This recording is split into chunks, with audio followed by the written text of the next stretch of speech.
जय शिवराय मित्रांनो, मी तुमचा मित्र शुभम वायकर. तर आज आपण जाणून घेणार आहोत की कार्डिओ केल्याने वेट लॉस होतो का नाही. सो पहिला आपण बघूया की कार्डिओचा इफेक्ट काय, त्याचे फायदे काय, बेनिफिट्स काय. कार्डिओनी तुमचे कार्डिओव्हॅस्क्युलर एंड्युरन्स वाढवतो, म्हणजे तुमचे पंपिंग रेट जो असतो तो वाढतो, ब्लड सर्क्युलेशन चांगलं होतं. त्यानंतर तुमचे लंग्सची जी कॅपॅसिटी असते रेस्पिरेशनची ती वाढते, ऑक्सिजन इनटेक वाढतो. ठीक आहे, तुमचं इन्फ्लेमेशन कमी होतं. असे बरेच फायदे असतात कार्डिओनी.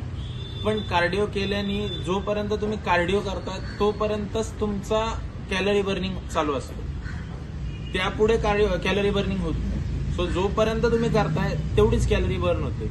जिथे की तुम्ही जर बघितलं तर वेट ट्रेनिंग मध्ये वर्कआउट केल्याने करतानाही कॅलरीज बर्न होतात आणि केल्याच्या नंतर तुमचा मसल रिपेअर करायचा असतो तिथेही कॅलरीज बर्न होतात. सो कार्डिओ केल्याने तुम्हाला फॅट लॉस भेटतो, पण तो तेवढा नाही भेटत जेवढा तुम्हाला वेट ट्रेनिंगने भेटतो. ठीक आहे, तर अशाच माहितीसाठी मला लाईक करा, शेअर करा, फॉलो करा आणि अशीच तुमची साथ राहून द्या. थँक्यू.